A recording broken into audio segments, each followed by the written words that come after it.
अस्सलाम वालेकुम, welcome to my YouTube channel. So आज का हमारा जस्ट टॉपिक है कि हम एक कोई भी चार्ट को डेली से लेकर वीकली से लेकर M5 M15 तक किस तरह रीड करते हैं और हम किस तरह उस पर अपने एक प्रॉपर बयास बना सकते हैं।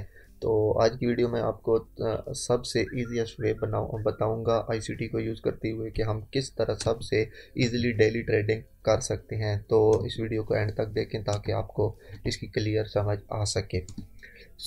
कोई भी किसी भी पेयर को ट्रेड करने के लिए आपके लिए सबसे ज़्यादा ज़रूरी है कि आप सबसे पहले उसके बायास आपके पास क्लियर होने चाहिए। बायास की मैं पहले पूरी फुल डिटेल वीडियो बना चुका हूँ। बायास क्या है कि आपको पता होना चाहिए कि भाई ये कल सेल की कैंडल बनी है तो नेक्स्ट सेल की कैंडल, पता तो खैर किसी को नहीं होता, आपकी एक एक्सपेक्टेशन होनी चाहिए कि जी नेक्स्ट सेल की कैंडल बन सकती है या बाय की कैंडल बन सकती है। तो थोड़ा सा मैं आपको बयास के बारे में पहले डिटेल बता दूं। बयास किस तरह फाइंड करते हैं, बयास किस तरह रीड करते हैं। जस्ट ये अब आपके पास मेन आपके पास चार्ट होता है डेली का। जैसा कि आपको पता है कि हम सारे रिटेल ट्रेडर हैं, हम एज इंटरडे ट्रेड करते हैं जस्ट डेली की 40 पिप 50 पिप के लिए, ना कि हमारे कोई इतने बड़ी स्विंग ट्रेडिंग करते हैं कि जी हफ्ता हफ्ता महीना महीना हमारी कोई ट्रेड हमारी नहीं होती। वो क्या कह सकते हैं आप, एक्टिव होल्ड। हम जस्ट डेली की 40-50 पिप की इंक्रीज ट्रेड हमें मिल जाए तो हमारे लिए बेहतरीन होती है। तो हम वो ट्रेड किस तरह फाइंड कर सकते हैं। सबसे पहले मैंने आपके सामने ये एक चार्ट ओपन किया हुआ है जीबीपी जेपीवाई का। तो हम इसको रीड करते हैं कि आज के दिन, ये अभी लाइव चार्ट चल रही है, आज के दिन में मुझे इसमें बाइंग देखनी चाहिए या सेलिंग देखनी चाहिए। बाइंग देखनी चाहिए तो किन किन लेवल पर, सेलिंग देखनी चाहिए तो किन किन लेवल पर। तो मैं सबसे पहले इसका जस्ट स्ट्रक्चर रीड करता हूँ यहाँ से। अब ये जस्ट देखे ना, मार्केट ने ये हाई लगा के ये लो लगाया, उसके बाद मार्केट ने ये हाई लगाया, ये लो, उसके बाद ये हाई ना, हायर हाई सॉरी, यहाँ से मार्केट ने लो लगा दिया, ये लो, उसके बाद ये हाई, उसके बाद ये लोअर लो, ये लोअर लो। अब क्लियर कट यहाँ से ट्रेंड सेल में शिफ्ट हो चुका है। डेली में ट्रेंड सेल में शिफ्ट हो चुका है। ये लोअर लो और ये आपके पास था आपका लोअर हाई, ठीक हो गया। तो अब पहले मैं जस्ट पीछे से रीड कर रहा हूँ। तो जस्ट यहाँ से मार्केट गई तो हमारी एक्सपेक्टेशन थी कि इससे थोड़ी सी इसके ऊपर जो लिक्विडिटी पड़ी है, मार्केट इसको वायलेट करेगी, इसको थोड़ा सा फेक आउट करेगी और फिर मार्केट दोबारा टारगेट होगा उसका ये सेल साइड वाला, आपका ओवरऑल टारगेट ये वाला था, ठीक है। लेकिन जब मार्केट यहाँ से अप साइड की तरफ गई, मार्केट इसकी लिक्विडिटी नहीं उठा सकी, मार्केट जस्ट नीचे आई ट्रैपिंग के लिए, मार्केट दोबारा ऊपर गई। अब वही मेरा, अब ये लेवल की मेरे पास लिक्विडिटी, इस लेवल की और इस लेवल की लिक्विडिटी, अब तो दो लिक्विडिटी मेरे पास पेंडिंग है और हाई चांसेस थे। जब मार्केट ने यहाँ से एक बुल रन दिया, मूव दिया तो यहाँ से लेकर यहाँ तक मैं सिर्फ बाय ट्रेड ही देखता इसमें। अदरवाइज जब यहाँ से मार्केट गई, अब कल जब मार्केट ने यहाँ से फेक आउट किया तो मैं इतना इस पे कॉन्फिडेंट था कि एक तो आप ट्रेड यहाँ से डायरेक्ट ले सकते हैं बगैर कंफर्मेशन के। दूसरा, जैसे इसने फेक आउट करके नीचे M5 में स्ट्रक्चर शिफ्ट दिया, क्योंकि ओवरऑल आपके बायास सेलिंग के हैं, डेली में स्ट्रक्चर सेल में शिफ्ट हो गया तो आप यहाँ से सेल ट्रेड प्ले कर सकते थे। सो ये बात हो गई कल की। अब हम इसको आज में देखते हैं। आज अब जैसा कि आपको पता है कि बाय की लिक्विडिटी ली गई है, तो अब जैसा कि ट्रेंड भी सेल का है तो अब मार्केट का टारगेट कौन सा होगा, अब सिर्फ मार्केट का टारगेट होगा सेल की कोई इंटरनल लिक्विडिटी या एक्सटर्नल लिक्विडिटी। एक्सटर्नल लिक्विडिटी तो आपको क्लियर कट पता है कि आपके पास ये वाली पड़ी है, ठीक हो गया। ये है आपके पास एक्सटर्नल लिक्विडिटी, मेन ये आपके पास अब लिक्विडिटी पेंडिंग पड़ी है, आप यहाँ पे जस्ट साइन लगा दें। ये आपके पास यहाँ पे मार्केट ने लिक्विडिटी क्लीन कर ली है। सो बाय साइड की, जैसे कि अब ये मैं जस्ट एक बायास बना रहा हूँ अपने, आपने ये गौर से देखना है। मीन अब मेरी बाय साइड की लिक्विडिटी क्लीन, अब एक ओवरऑल सेल साइड की लिक्विडिटी ये वाली है। अब मैंने इंटरनल स्ट्रक्चर यहाँ से रीड करना है। मीन यहाँ से मार्केट आके बाय गई तो मार्केट ने ये डेली में हाई लो, उसके बाद ये हायर हाई लगाया।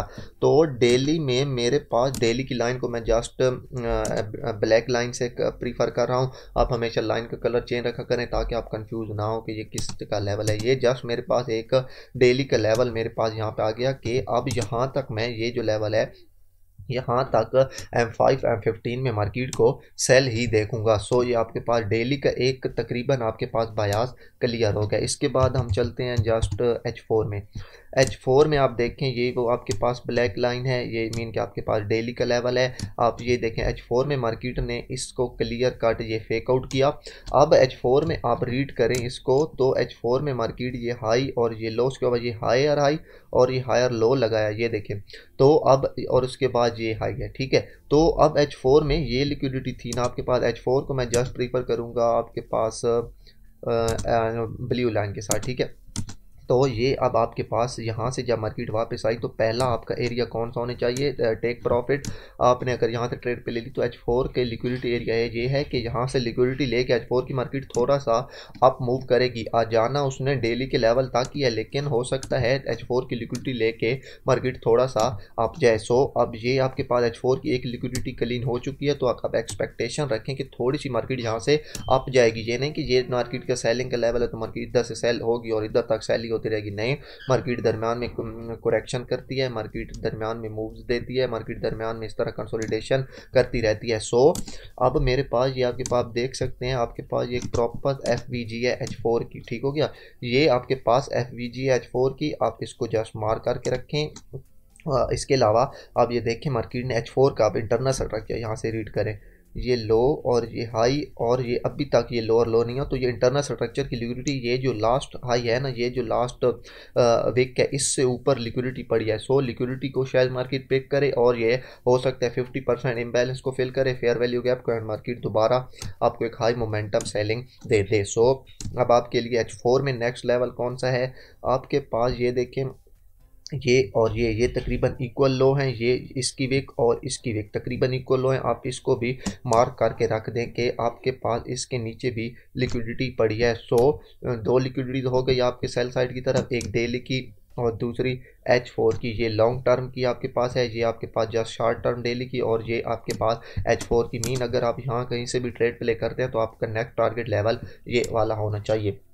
सो अब मेरे H4 के बायास भी क्लियर, डेली में फुल सेलिंग, H4 में सेलिंग, बट ये आपके पास एक फेयर वैल्यू गैप मार्केट छोड़ आई है, तो हो सकता है मार्केट थोड़ी सी कंसोलिडेशन करते करते यहाँ तक जाए और फिर दोबारा मार्केट सेल मोमेंटम दे आपको। इसके बाद चलते हैं H1 में आप देखें तो H1 में जैसे कि ये H4 की लिक्विडिटी मार्केट पिक कर चुकी थी, सेम एज ये आप देख सकते हैं कि H1 में मार्केट ने लिक्विडिटी पिक करके एक यहाँ से हाई लगाया, उसके बाद मार्केट ने ये एक लो लगाया, लेकिन अभी तक कंसोलिडेशन में है।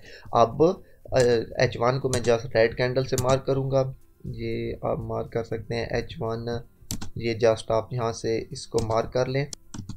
आप जस्ट H1 को रेड कैंडल से मार्क कर लें, ये मीन मेरे पास मार्क्ड है। अब H1 की लिक्विडिटी आपके पास कहाँ पे पड़ी है, मार्केट ये हाई लगा के आई है, तो ये अब आपके पास H1 की लिक्विडिटी पड़ी है। H1 की लिक्विडिटी के साथ आपके पास H4 का ये आप कह सकते हैं फेयर वैल्यू गैप भी आपके साथ हो रहा है मैच।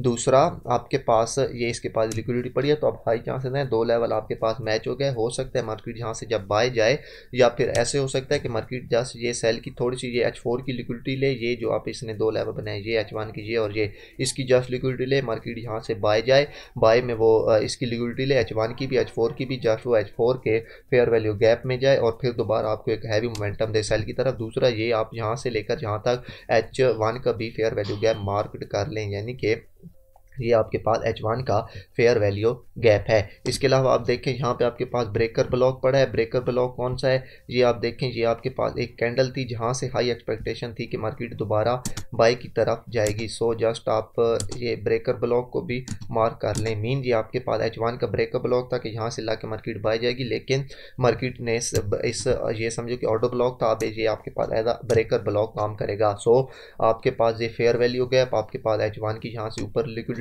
तीसरा आपके पास ये ब्रेकर ब्लॉक। तो अगर आप ब्रेकर ब्लॉक में कंफ्यूज हो रहे हैं तो मैं पहले इसकी वीडियो बना चुका हूँ, आप देख सकते हैं। सो अब हाई एक्सपेक्टेशन है कि ये जो वाला एरिया है ना, यहाँ पे आपके पास बहुत से कन्फ्लुएंस इकट्ठे हो रहे हैं। सो ये आपके पास एक प्रॉपर सेलिंग एरिया है। इसके बाद जस्ट हम लास्ट चलेंगे M15 में। डेली के आपके बायास क्लियर, H4 के आपके बायास क्लियर, सेलिंग, लेकिन थोड़ा सा मार्केट बाय जा सकती है। H1 में दो सीन अप जाए तो ये आपका सेलिंग एरिया, सेल आए तो ये आपके पास ये लिक्विडिटी पड़ी है इन दो लो के नीचे, इंटरनल लो के नीचे। मार्केट इनकी लिक्विडिटी को पिक करे और दोबारा बाय जाए और एंड दोबारा मार्केट इस लेवल के अप्रोच करे और दोबारा सेलिंग आपको दे सकती है। अदरवाइज तीसरा सीन, मार्केट जस्ट यहाँ से सेल आए और थोड़ी सी वो करके कंसोलिडेशन करके मार्केट बूम नीचे, यानी कि एक हाई मोमेंटम से आपको जस्ट सेलिंग ही दे दे।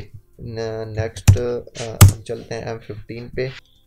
अब अगर मैं M15 को रीड करूं तो M15 में आपके पास एक और कन्फ्लुएंस यहाँ पे इकट्ठा हो रहा है। कैसे? ये मार्केट यहाँ से लो आ रही है तो मार्केट ने यहाँ से लो लगाया, उसके बाद लोअर हाई, और उसके बाद मार्केट ने दोबारा एक यहाँ पे लोअर लो लगाया। तो अब M15 में आपके पास लास्ट स्ट्रक्चरल लेवल कौन सा है? आप जस्ट इसको M15 को मैं इस कलर से मार्क कर रहा हूँ, तो ये आपके पास लास्ट M15 का लेवल है। सो अब मार्केट अब जब यहाँ से जाए H1, M15, H4 breaker block, आपके पास सारी चीज़ें एक ही जगह पे अलाइन हो रही हैं। ये आपके पास मीन M15 का की लिक्विडिटी एरिया पड़ा है। तो अब अगर यहाँ से ये जो जितने भी मार्केट आपके पास मूव कर रही है, ये आपके पास internal structure, external structure M15 का लास्ट लेवल ये वाला है। अब यहाँ से इंटरनल स्ट्रक्चर को रीड करें मीन यहाँ से, तो ये लो हाई, उसका मार्केट ने ये एक लोअर लो लगाया।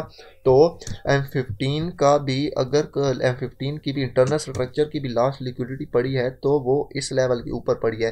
तो अब हाई चांसेस हैं कि मार्केट पहले यहाँ से अप जाए, इसकी लिक्विडिटी को क्लीन करे, इंटरनल स्ट्रक्चर की को, और ऊपर उसके बाद H4, H1 डेली जो सारी लिक्विडिटी पड़ी हैं उनको क्लीन करे और दोबारा मार्केट सेलिंग में आए। अदरवाइज ओवरऑल ट्रेंड सेल का है तो जस्ट ये पहली लिक्विडिटी को क्लीन करे। जैसे ही मार्केट ये जैसा कि आपके पास M15 है, M15 की लिक्विडिटी को क्लीन करे, आपको कोई M1 M3 में स्ट्रक्चर चेट सेल की तरफ दे तो आप यहाँ से सेल ट्रेड प्ले कर सकते हैं। सो ये था आपके पास फुल डेली टू M15 के डेली टू से लेकर M15 तक आप किस तरह किसी भी चार्ट को एनालाइज कर सकते हैं। सो इस तरह आप किसी भी चार्ट को टॉप डाउन एनालिसिस कर सकते हैं। मीन ओवरऑल सबसे मेन ये होता है कि भाई आपके एनालिसिस, आपके बायास सबसे पहले क्लियर होना चाहिए। मीन आपका डेली क्लियर होना चाहिए। आप जैसा कि मेरा डेली क्लियर है तो मैंने यानी कि सेलिंग मुझे करनी चाहिए, तो H4 में भी मैं सेलिंग एरिया ढूंढूंगा, H1 में भी सेलिंग एरिया ढूंढूंगा, M15 में भी, हत्ता कि M5 और M1 में भी। क्यों? आप जितना ट्रेंड की तरफ ट्रेड करेंगे मार्केट उतना आपकी फेवर में आएगी, उतनी आपकी एक्यूरेसी ज़्यादा होगी। सो मैं उम्मीद करता हूँ कि आपको ये वीडियो पसंद आई होगी। अगर पसंद आई हो तो प्लीज़ लाइक एंड सब्सक्राइब कर दें। एंड अगर आपका इससे मुतल्लिक कोई भी सवाल हो तो आप कमेंट सेक्शन में पूछ सकते हैं। तो इंशाल्लाह मिलते हैं किसी नेक्स्ट वीडियो में, तब तक के लिए अल्लाह हाफिज़।